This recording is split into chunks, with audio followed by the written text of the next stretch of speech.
الحمد لله رب العالمين وبه نستعين على أمور الدنيا والدين أشهد أن لا إله إلا الله وحده لا شريك له وأشهد أن محمدا عبده ورسوله اللهم صل وسلم وبارك على نبينا محمد وعلى آله وأصحابه ومن سار على نهجه إلى يوم القيامة أما بعد. Bab selanjutnya dalam Kitab Ar-Radha' dalam Sunan At-Tirmidzi, bab ma jaa fil ghirah atau fil ghairah. Bab membahas tentang kecemburuan. Hubungannya bab ini dengan bab sebelumnya atau bab masalah pernikahan, yakni ketika seorang perempuan keluar dengan zina, memperlihatkan zinahnya, auratnya kepada selain suaminya, maka semestinya seorang lelaki memiliki rasa cemburu atas apa yang diperbuat oleh istrinya. Bukan sebaliknya merasa senang dan bangga, tapi merasa cemburu. Dari itulah kemudian dibahas setelahnya babu ma jaa fil ghairah. Lawanan dari ghairah ini dayuth. Dayuth itu adalah laki-laki yang tidak memiliki rasa cemburu apabila keluarganya, istri dan anak perempuannya jatuh kepada maksiat.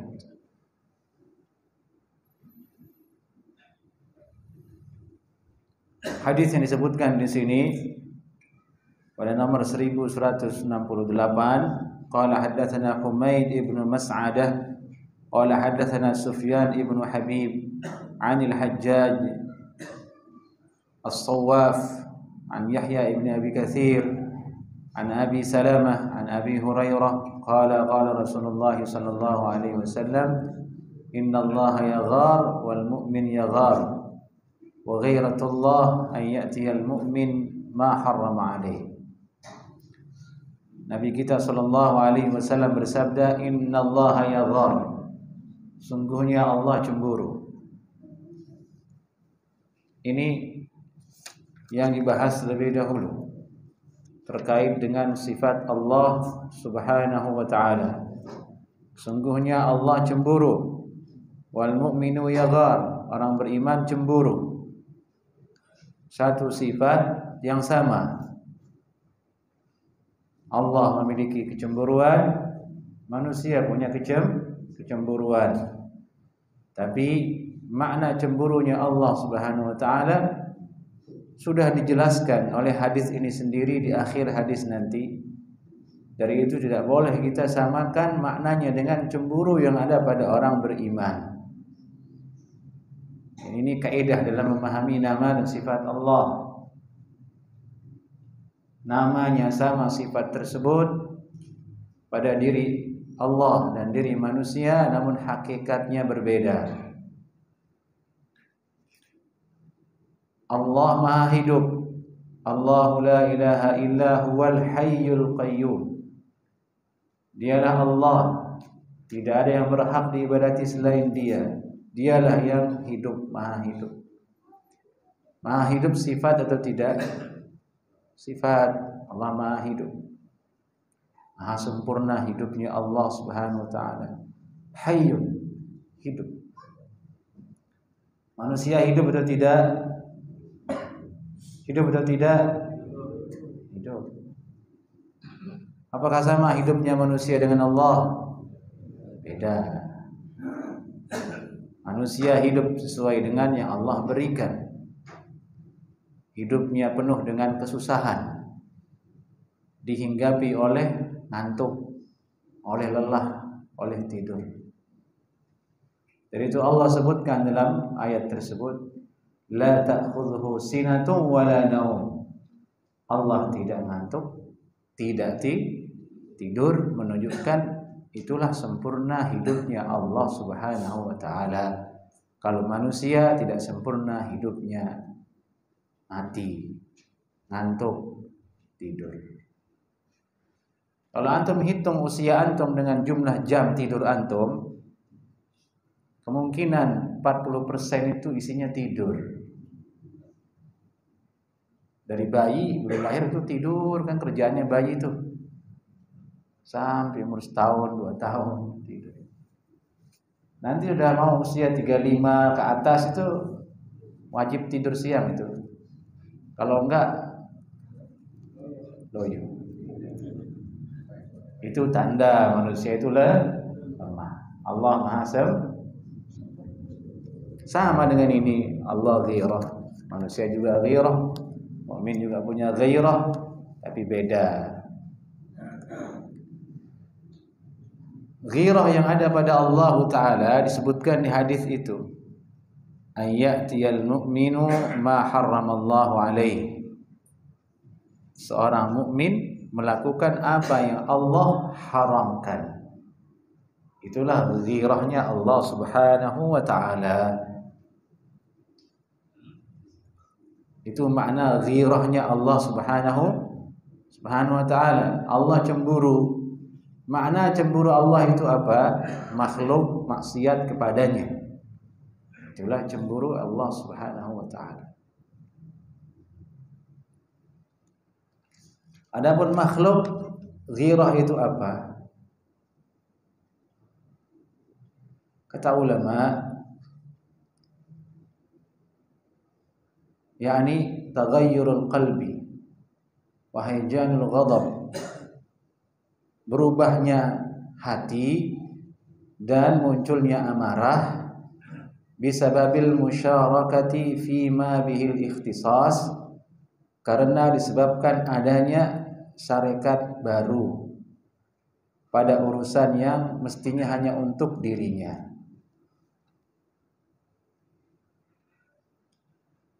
Tadinya hanya satu milik dia, tiba-tiba dibagi.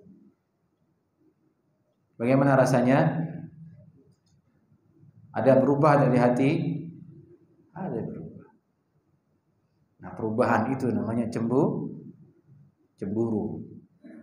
Karena ada sesuatu yang mesti dibagi.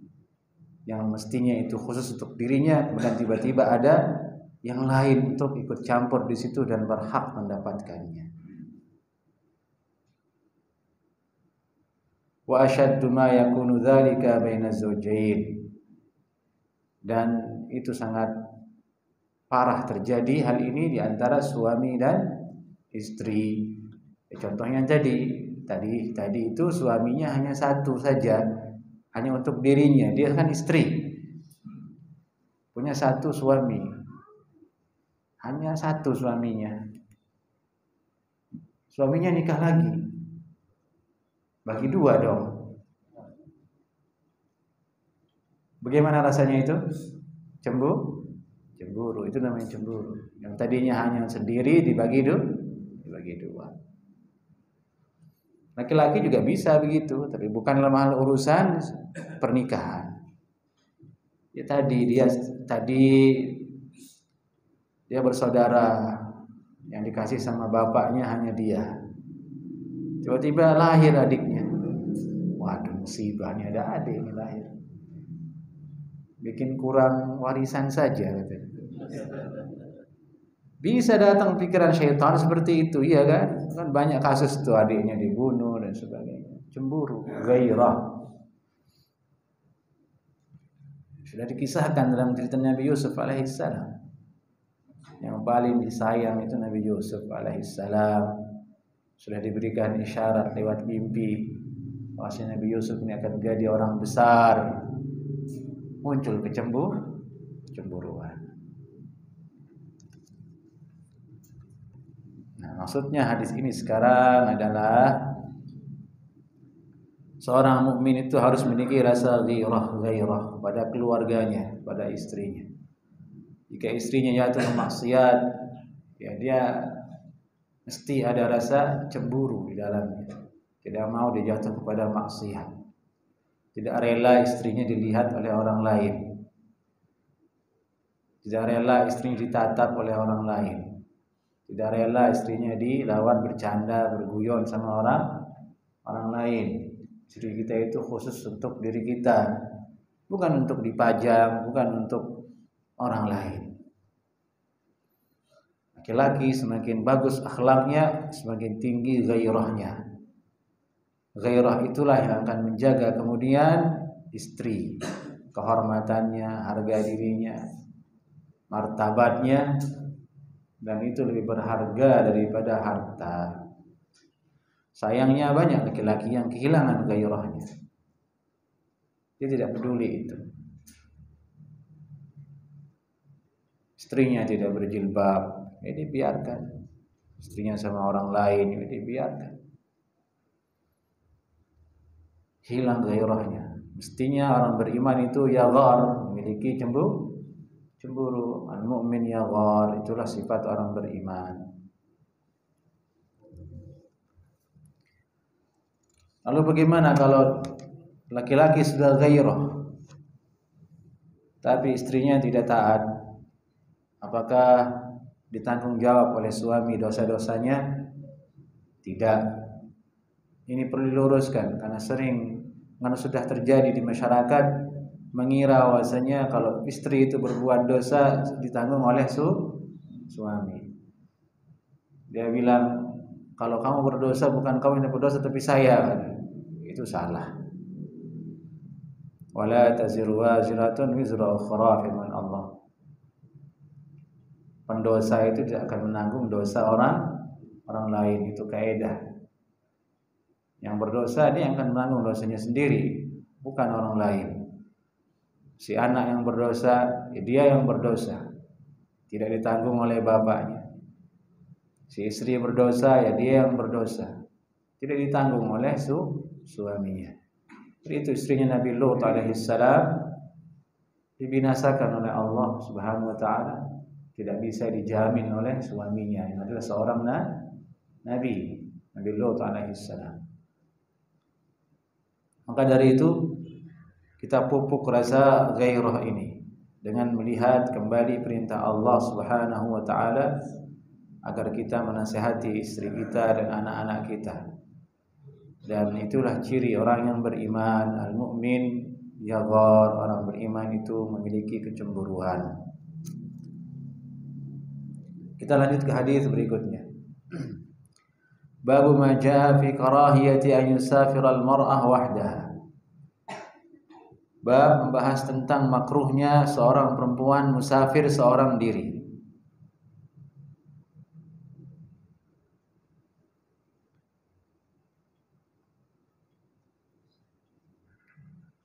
Al-Hafidh Abu Isa At-Tirmidzi rahimahullahu taala membahasakannya dengan karahiyah, dibenci. Allahu a'lam. Kemungkinan maksudnya adalah haram, dan bisa juga maksudnya barangkali makruh biasa, melihat dari ikhtilaf yang disebutkan nanti di bawahnya oleh beliau. Bab hadis membahas tentang dibencinya, makruhnya seorang perempuan musafir seorang diri. Qala haddatsana Ahmad bin Mani' qala haddatsana Abu Muawiyah 'an al-A'mash 'an Abi Shalih 'an Abi Sa'id al-Khudri radhiyallahu ta'ala anhu qala qala Rasulullah sallallahu alaihi wasallam la yahillu limra'atin tu'minu billahi wal yawmil akhir an tusafira safaran yakunu thalathata ayyamin fasa'idan illa wa ma'aha abuha aw akhuha aw zawjuha aw ibnuha aw dhu mahramin minha. Rasulullah sallallahu alaihi wasallam bersabda, la yahillu, tidak halal.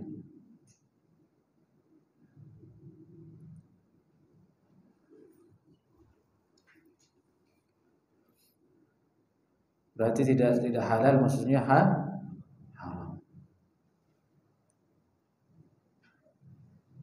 Limra'atin, bagi seorang perempuan, tu'minu billahi wal yawmil akhir, dan dia seorang muslimah, beriman kepada Allah dan hari akhirat.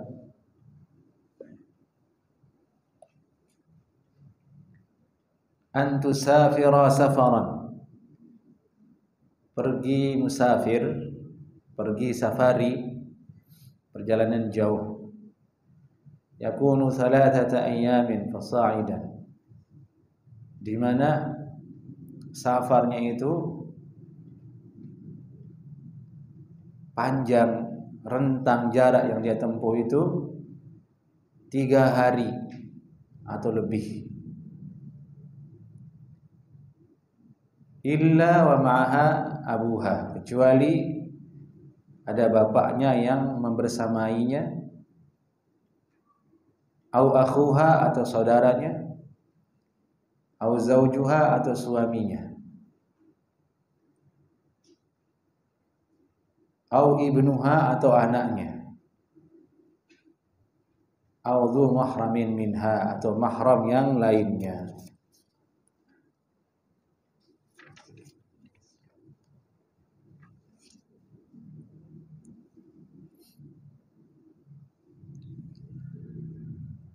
Qala Abu Isa hadza haditsun hasanun sahih. Ini hadis hasan dan sahih. Hadis ini kelebihannya itu menyebutkan secara langsung mahram-mahram yang menjadi teman bagi seorang perempuan untuk safar, yaitu bapaknya, kalau tidak saudaranya, kalau tidak suaminya. Suaminya adalah mahram karena pernikahan. Karena pernikahan. Pada dasarnya suami itu sebelum menikah dia bukan mahram. Au ibnuha atau anaknya, atau mahram lainnya.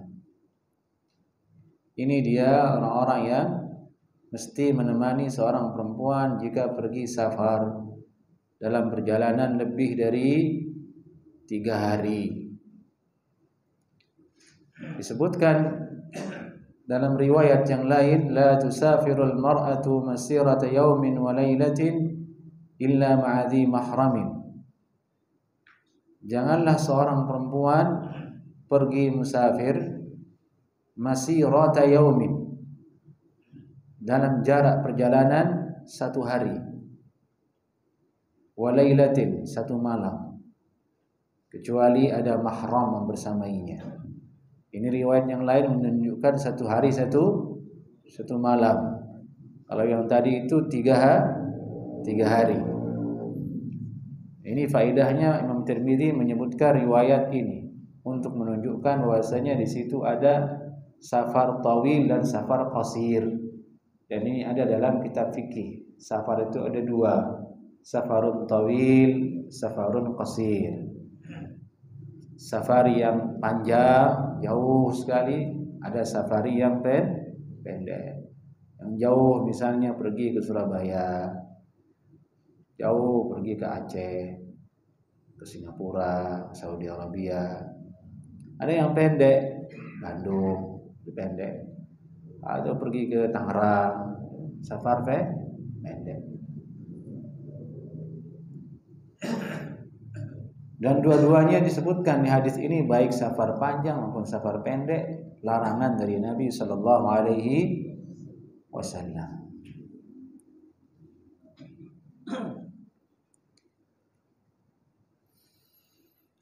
Wa ikhtalafa ahlul ilm. Imam Tirmidzi berkata, menjelaskan maksud hadis ini, kita baca saja. Wal amalu ala hadha inda ahli ilmi yakrahuna lil mar'ati an tusafira illa ma'adhi mahram. Inilah yang diamalkan di sisi ulama, mereka membenci seorang perempuan musafir kecuali dengan tanpa mahram. Wa ikhtalafa ahlul ilmi fil mar'ah idza kanat musiratan wa lam yakun laha mahramun hal tahujju am la. Dan ahli ilmu berbeda pendapat dalam perkara perempuan apabila dia musirah. Musirah artinya punya harta, keluasan harta, mudah untuk melakukan safari. Musir asal katanya itu adalah yusr. Yusr itu mudah, artinya musirah, perempuan yang musirah, yang banyak harta maksudnya. Diistilahkan dengan mudah karena kalau orang banyak harta semua mudah. Musafari juga mudah. Dari itu orang yang sedikit uangnya disebut dengan mu'sir, orang yang sulit.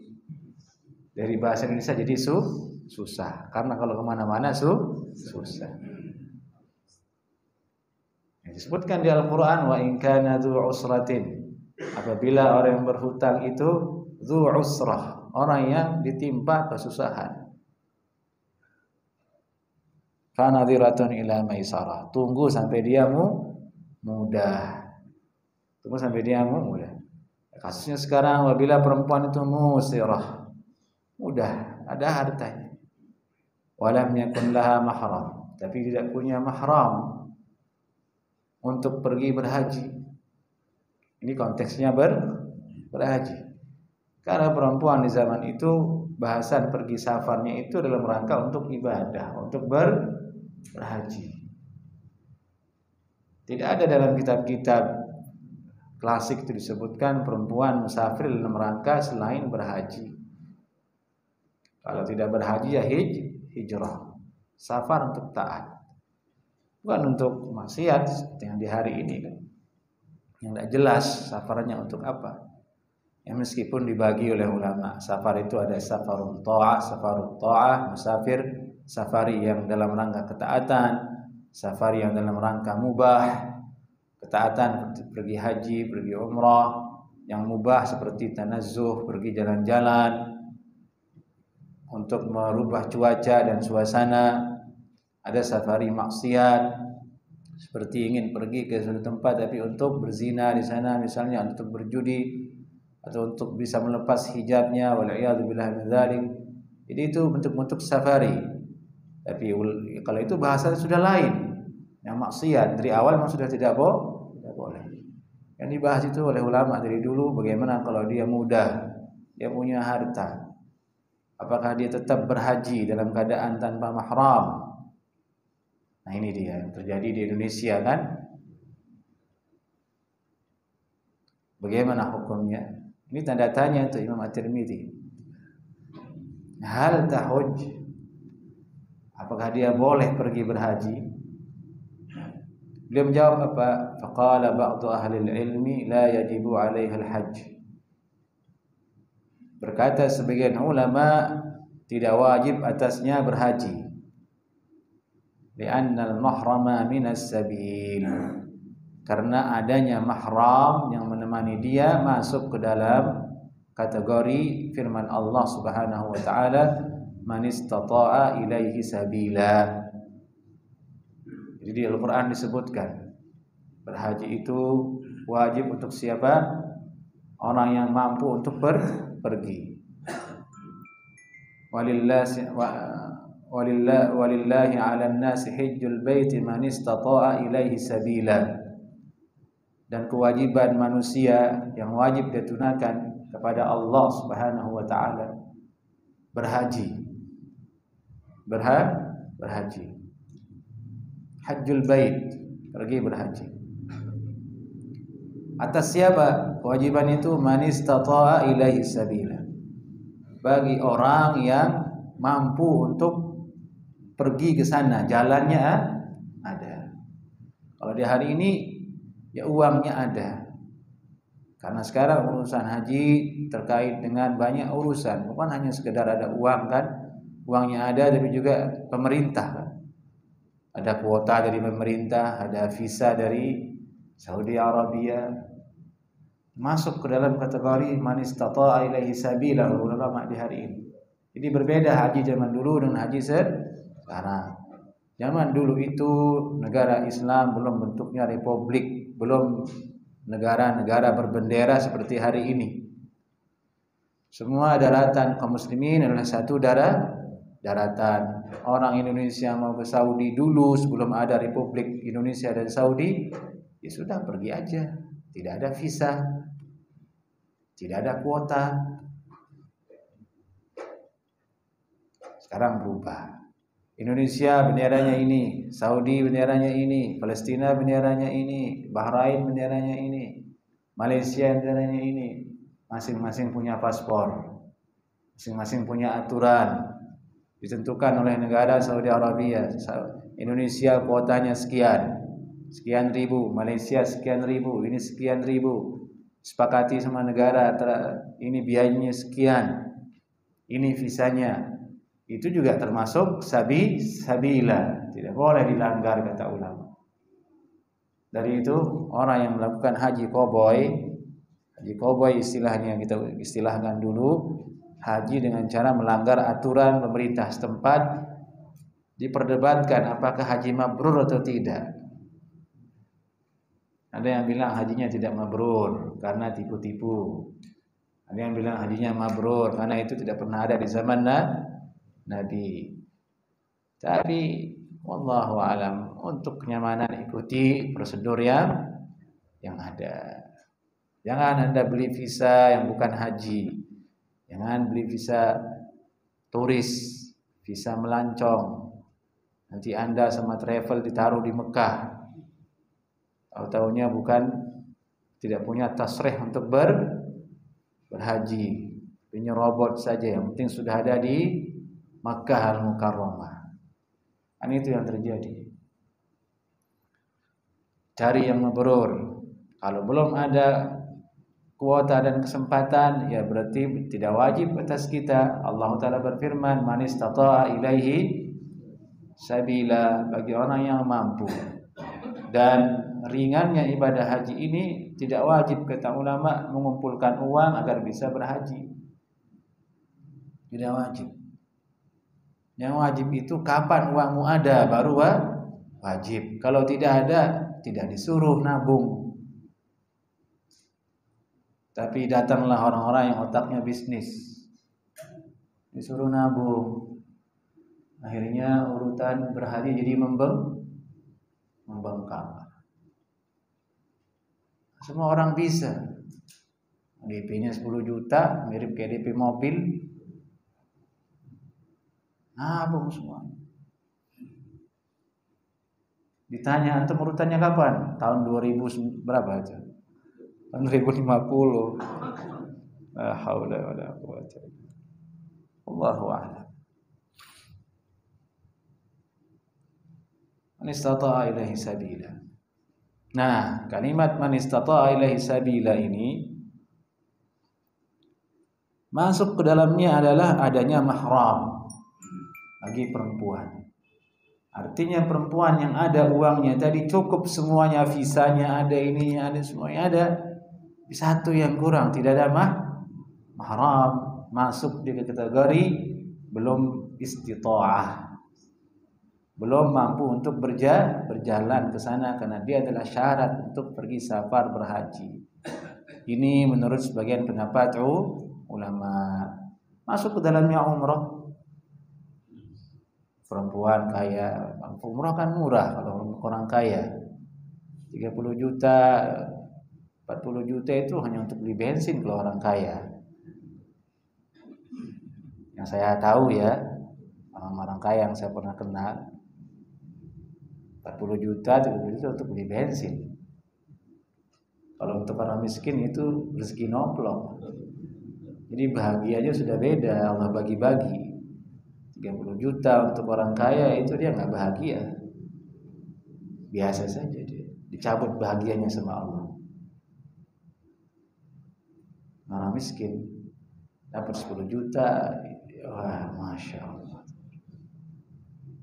tenang. Itu jangan pernah kita melihat orang mengukur dari diri kita sendiri ya jemaah. Itulah adilnya Allah Subhanahu wa taala.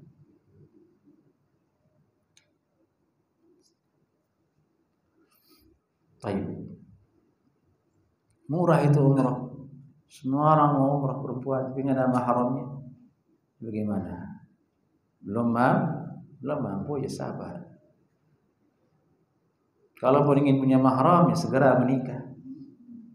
Segera dia menikah. Faqalu Imam At-Tirmidzi idza lam yakun laha mahram. fala tastati'u ilaihi sabila. Apabila tidak ada mahram bagi dia, meskipun dia musirah, maka tidak mampu dia menuju ke Baitullah untuk berhaji, terhitung ke sana. Ini perkataan atau pendapat Imam Sufyan Ats-Tsauri dan ulama dari negeri Kufah. Itu pendapat yang pertama. Nah, itu yang sering antum dengar. Diingat itu tadi dalilnya, itu cara pendalilannya. Nah, karena dianggap belum mampu untuk ke sana dan ada hadis dilarang untuk pergi safar. Pendapat kedua, waqala ba'du ahli ilmi, berkata sebagian ulama, idza kana at-tariqu aminan, apabila jalan menuju ke sana, ke Makkah Al-Mukarramah dan masyair, aminan, aman, tidak ada perampok, transportasinya sudah memadai, ada jaminan untuk sampai ke sana. Seperti di hari ini, fa innaha takhruju ma'an nasi fil hajj, maka perempuan yang kaya tadi itu, yang tidak punya mahram,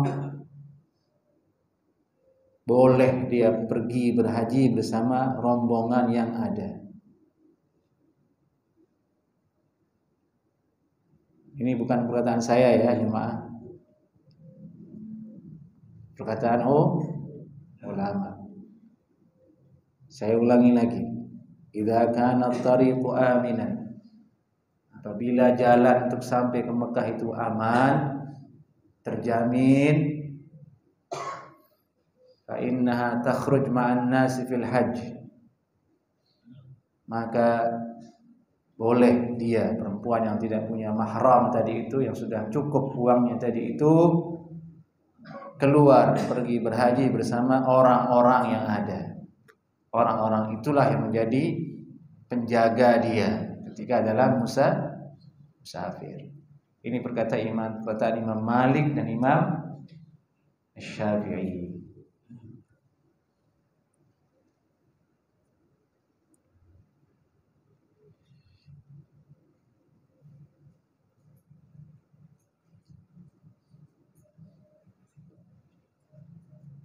Apa dalilnya ulama? Imam Malik dan Imam Syafi'i mengatakan seperti itu.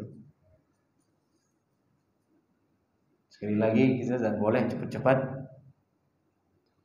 anti dengan pendapat yang berbeda dengan yang telah kita ketahui, terlebih jika itu datang dari ulama salaf. Ingat, ini Imam Malik. Imam Malik yang julukannya di zamannya Imam Daril Hijrah, imamnya, pemimpinnya kota Madinah. Di zaman itu yang hidup tuh masih banyak ulama, tapi beliau imamnya. Bayangin, di zaman itu banyak ulama, tapi yang jadi imamnya beliau. Imam Syafi'i juga begitu, yang pernah mengambil ilmu dari Imam Malik dan diakui sebagai Nasirus Sunnah oleh Imam Ahmad bin Hanbal. Imam Ahmad bin Hanbal menjuluki Imam Syafi'i itu Nasirus Sunnah. Imam Syafi'i itu dijuluki oleh ulama yang ada di zamannya dan setelahnya Nasirus Sunnah, yang membela dan menolong sunnah. Maksudnya itu adalah tidak mungkin beliau akan membelakangi hadis yang tadi kita baca mengatakan tidak halal bagi perempuan musafir kecuali ada mahramnya. Itu suudzon namanya. Kalau begitu sebentar dulu, apa dalilnya, apa maksudnya? Ternyata ada hadis yang digunakan oleh pendapat ini, yaitu hadis Az-Zainah namanya.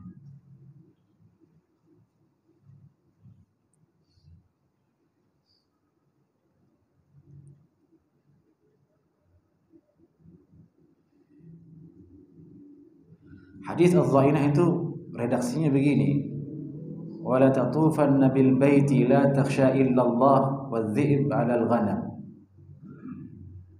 Yani kelak akan datang seorang di akhir zaman az-za'inah, perempuan za'inah, namanya za'inah.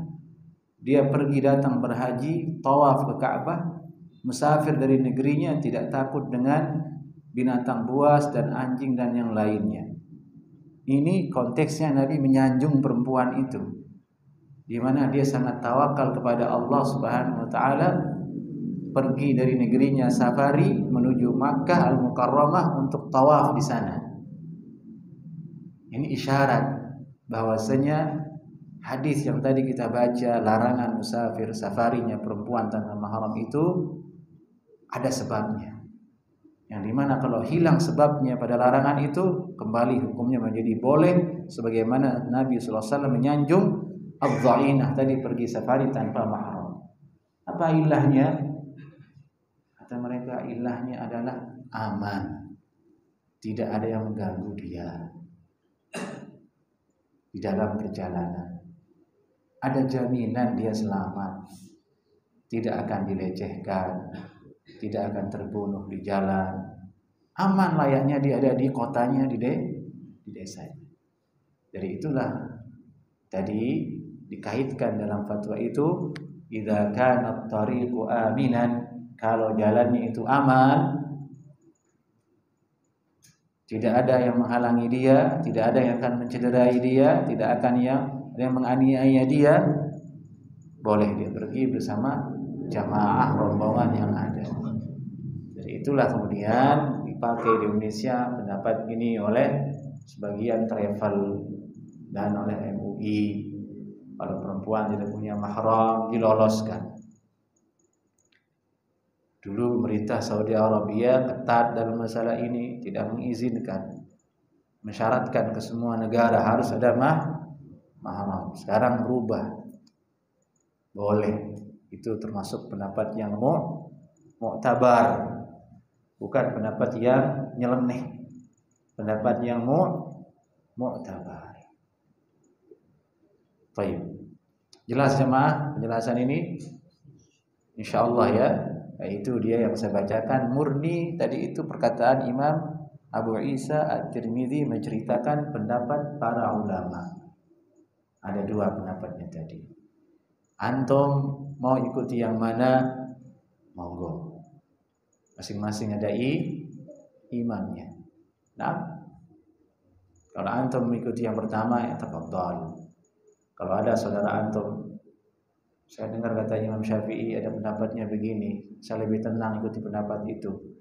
Karena Allah, karena agama, bukan karena main-main. Monggo. Nah, kalau begitu kan aman jadinya. Gak perlu ribut-ribut debat di grup WhatsApp, saring copy paste di internet, ini antum nggak ngerti konteksnya. Nah ini nih ilmu yang saya bacakan dari ulama tuh. Ingat.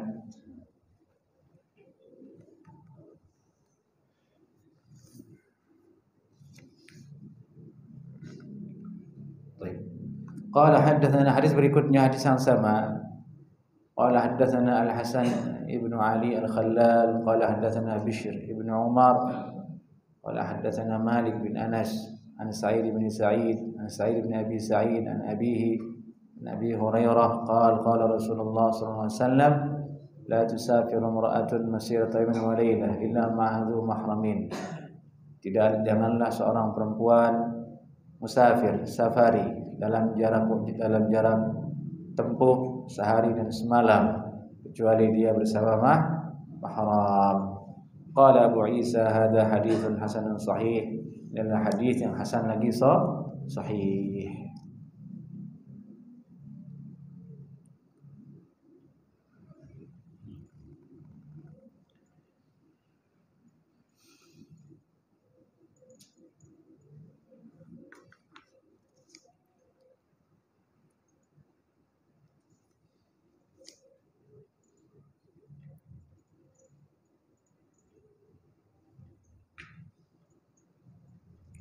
Hadis berikutnya Babu ma jaa fi karahiyatid dukhul 'alal mughibat. Bab bahasan tentang terlarangnya, makruhnya masuk menemui berduaan, menemui perempuan yang mughibat, perempuan yang tidak punya suami. Suaminya tidak ada di rumahnya. Pergi musafir suaminya, pergi kerja. Atau dia perempuan tidak punya suami. Karena mughibat artinya ghaib, tidak ada. Tidak ada itu ada dua, tidak ada karena mati, tidak ada karena pergi. Kalau tidak ada karena mati itu janda, tidak bersuami atau karena dicerai. Tidak ada karena pergi itu perempuan bersuami, jadi pergi bekerja sedang tidak di rumah. Nah, perempuan yang seperti ini kita dilarang menemui dia kalau tidak ada suaminya. Baik, silakan azan.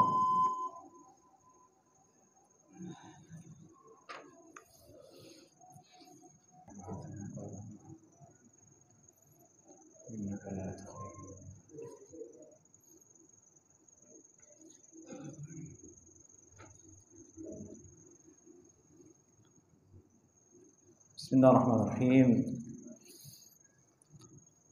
Qala Abu Isa At-Tirmidzi rahimahullah ta'ala qala haddatsana Qutaibah qala haddatsana Al-Laits an Yazid bin Abi Habib an Abi Al-Khair an Uqbah bin Amir anna Rasulullah sallallahu alaihi wasallam qala iyyakum mad-dukhul 'ala an-nisa. Faqala rajulun min al-ansar ya Rasulullah fara'aita al-hamwa al-maut. قال في الباب عن عمر وجابر وعمر بن عاص قال أبو عيسى حديث عقبة بن عامر حديث حسن صحيح. Ini hadis berasal dari Uqbah bin Amir radhiyallahu taala anhu. Sesungguhnya Rasulullah sallallahu alaihi wasallam pernah bersabda, "Iyyakum." Ini kalimat iyyakum ini untuk mewanti-wanti, jangan sekali-kali kamu lakukan. Atau larangan waddukhula 'alan nisa, jangan kamu temui masuk ke perempuan. Faqala rajulun minal ansar ya Rasulullah afara'aita al-hamwa, bagaimana menurutmu dengan al-hamwa? Al-hamwa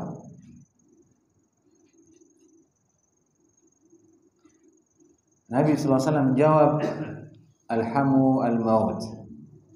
Al-hamwa ini kerabatnya si suami. Kerabatnya si suami yang dia bukan mahram, selain yang diharamkan di dalam Al-Qur'an yang kita sebutkan kemarin itu. Perempuan boleh dia menampakkan zinahnya kepada orang-orang yang telah dikecualikan dalam Al-Qur'an, di antaranya bapaknya sendiri, mertuanya, saudaranya. Yang ini kerabatnya istri atau kerabatnya suami yang paling dekat itu siapa? Saudara suaminya sendiri. Ipar ya bahasa kita. Nah, ipar.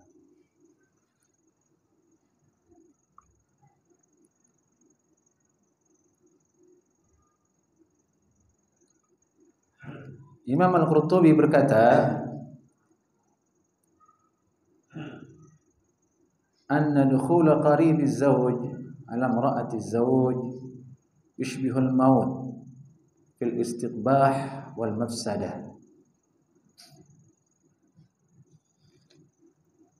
Masuknya kerabat suami, saudaranya, yaitu ipar si perempuan tadi, ke seorang perempuan,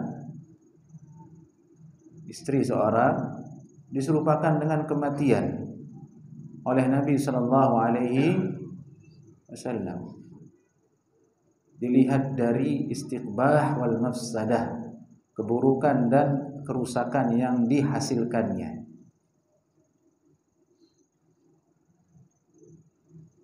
Fahuwa muharramun ma'lumut tahrim, dan ini hukumnya haram dan telah diketahui keharamannya, telah diketahui secara maklum, populer keharamannya di sisi ulama. Ini mempertegas tidak boleh seorang ipar tiba-tiba masuk ke rumah saudaranya dan ada istrinya di situ. Atau kalau konteksnya si suami masih tinggal bersama orang tuanya, masih serumah, ada ibunya di situ, ada saudaranya di situ, tidak boleh dia ujuk-ujuk masuk ke kamar istri saudaranya. Dan ada istrinya di situ. Dari itu sebenarnya untuk menghindari ini, laki-laki kalau sudah menikah sebaiknya dia tidak tinggal bersama dengan orang tuanya dan saudaranya yang ada di situ. Apapun alasannya, menghindari hal ini. Satu rumah ada bapak, ada ibu, ada saudaranya juga, ada adik, ada kakak, laki-laki sudah dewasa di situ. Atau yang menikah nih anak pertama laki-laki, ada adiknya laki-laki juga. Karena dia paling besar, tinggal di sini aja lah dulu. Ada kamar kosong itu. Awalnya begitu. Lama. Yang namanya orang satu rumah, seperti yang kita sebutkan, kalau sudah lama-lama menjadi terbiasa. Kayaknya kita di sini kan. Awal datang ke Bekasi, bau busuknya Bantar Gebang itu mau muntah. Lama-lama biasa.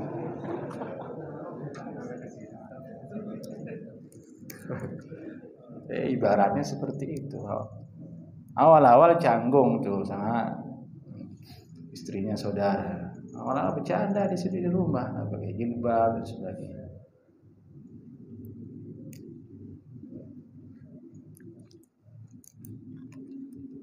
Kalau terjadi seperti itu, segera laki-laki ambil keputusan. Kontrak. Jangan tahan-tahan, jangan tunggu-tunggu. Ini nasihat untuk yang masih muda. Demi keselamatan agama dan keluarga Anda. Urusan silaturahim dengan orang tua ya setiap hari. Yang penting pisah tempat dulu. Ziarah setiap hari bisa. Malah disuruh zur ghibban tasdad hubban. Jarang-jarang ziarah, bertambah kecintaanmu. Bertambah kerinduanmu, bertambah baik akhlak kita. Kalau setiap hari kan kurang ajar jadi. Kan begitu. Ya antum sama sahabat antum saling tarik telinga juga nggak ada masalah tiap hari. Tapi kalau jarang bertemu beda. Jadi ini maksudnya adalah untuk menjaga hal yang buruk ini. Mafsadah al-hammu al-maut. Haram hukumnya.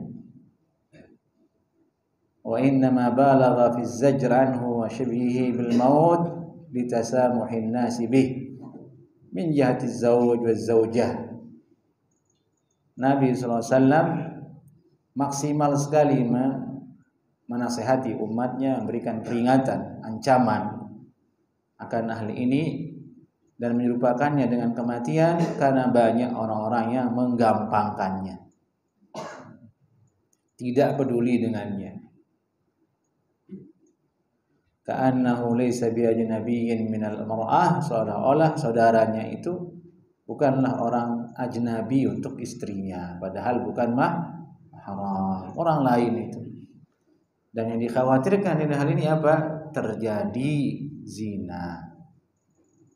Terjadi selingkuh. Allah berfirman, la taqrabuz zina, jangan dekati zina.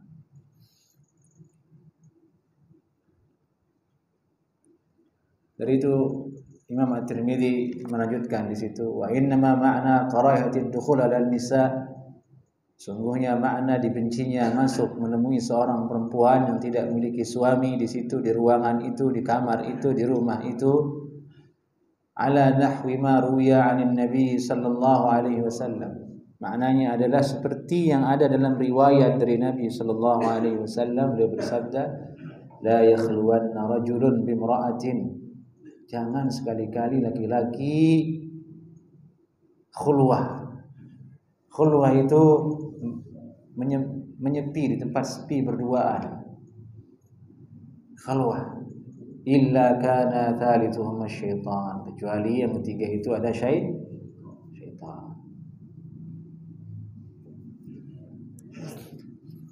Ini maksudnya, yakni berkhalwah.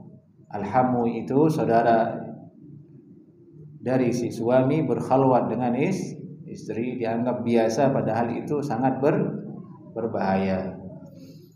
Di sini sekarang muncul kemudian masalah baru di akhir zaman ini. Bagaimana kalau perempuan naik taksi, naik Grab, itu khalwah atau tidak? Atau perempuan naik Gojek, motor Gojek, dibahas oleh ulama itu. Ada yang mengatakan kalau taksi, kalau kacanya terbuka, transparan, dilihat oleh orang banyak, ada yang mengatakan itu bukan khalwah yang diharamkan. Syaratnya terlihat oleh orang banyak. Karena khalwat itu maksudnya tidak ada siapa-siapa yang melihat, seperti kamar mandi berdua gitu. Tidak ada yang lihat. Tapi ini masalah kontemporer. Perlu dimatangkan kembali. Karena kalau dibilang haram sangat berat sekali keadaan kaum muslimah sekarang. Harus pergi kerja, harus naik Gojek, harus naik ini, harus naik itu. Suaminya tidak bisa mengantar, saudaranya tidak bisa mengantar. Tantangan untuk kita semua sebagai laki-laki, sebagai penanggung jawab mereka. La haula wala quwwata illa billah. Baik.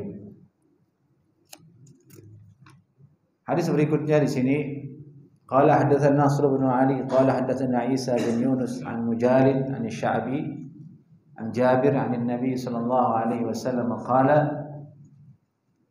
sedikit lagi qomat ya. La taliju 'alal maghibat. Nabi sallallahu alaihi wasallam bersabda, jangan kalian masuk menemui perempuan yang mughibat, tidak ada mahramnya, tidak ada suaminya, saudaranya, dia sendirian di situ. Bang paket. Kalau sudah ngaji ingat itu. Kalau ada paket jangan masuk ke depan pintu orang. Taruh aja di gerbang situ, yang punya rumah juga paham. Jangan paksa si ibu keluar atau dia nyelonong mau masuk, jangan. Ada suaminya orang, taruh aja di gerbang. Fa inna syaitana yajri min ahadikum majrad dam. Sungguhnya setan itu mengalir di dalam diri kalian sebagaimana di tempat mengalirnya darah. Ala zahiri, kata ulama, secara zahir seperti itu. Setan mengalir di dalam darah kita, mempengaruhi diri kita. Tidak ada yang jamin kita berduaan dengan perempuan, tahu-tahunya kita jatuh ke dalam maksiat. Bahaya sekali. Fa inna syaitan yajri min ahadikum majrad dam. Nabi mengingatkan kita itu lemah. Perempuan juga lemah. Terus berduaan, bisa bahaya. Qala qulna wa minka. Kami berkata ke Nabi sallallahu alaihi wasallam, bertanya, wa minka, dan pada dirimu juga kah wahai Nabi setan seperti itu? Wa minni, pada diri saya juga begitu. Sama. Walakinallaha a'anani alaihi fa aslama. Kan tetapi Allah menolong saya atas setan ini sampai dia masuk Islam. Jadi setan yang mengalir darahnya Nabi itu sudah masuk Islam. Nah, terpengaruh. Maksum Nabi, jadi dibilang maksum. Jadi yang mempengaruhi kita itu berbuat dosa ya ini setan ini. Inna syaitana lakum adu fattakhidhuhu aduwa. Sungguhnya setan itu musuh untuk kalian. Maka jadikan dia musuh, lawan dia. Dia mengalir di darah kita. Ini ngelawan, ingat-ingat, dengan ilmu, dengan akal, dengan istighfar, dan minta tolong kepada Allah Subhanahu wa ta'ala. Hati kita itu bisa membedakan mana yang bisikan setan, mana yang bisikan kebenaran. Jeli-jeli kita melihatnya. Baik ikhwah, ini hadis yang terakhir bisa kita kaji. Ada beberapa hadis kemudian selesai itu bab tentang ar-radha. masuk ke bab at-talaq dan li'an, masalah perceraian dan masalah saling melaknat antara suami dan istri, melaknat. Dan ditanyakan jemaah, silakan. Baik. Nah, dia duluan. Dalam kita berumah tangga itu kan perlu waktu yang panjang. Kemudian di saat sudah berjalannya waktu, namanya manusia itu kan banyak kegelapan. Setelah punya keturunan dan segala macam. Di saat perjalanan waktu ini kita tidak selalu harmoni, selalu banyak masalah dan timbul karena banyak. Iya Pak, terus? Bagaimana dengan kalau terjadi kekurangan di antara anak, suami, istri? Apa itu masuk dalam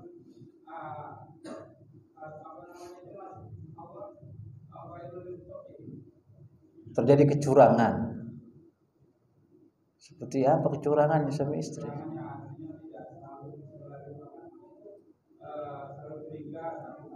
Oh, nah.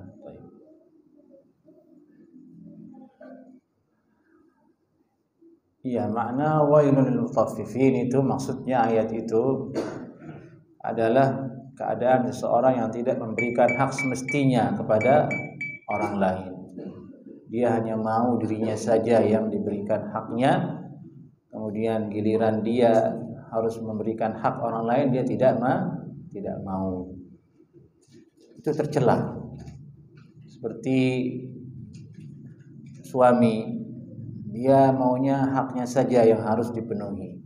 Kalau tidak dia marah-marah. Sementara ketika masalah hak istrinya dia lalai, dia tidak mau. Itu masuk ke dalam ayat itu. Itu dijelaskan oleh Syekh Shalih Al-Utsaimin. Dan bukan hanya masalah urusan suami istri, bahkan urusan kita dengan orang lain pun begitu. Tidak boleh kita itu egois. Maksudnya itu kalau giliran orang lain yang punya hak kita tidak mau tunaikan, ogah.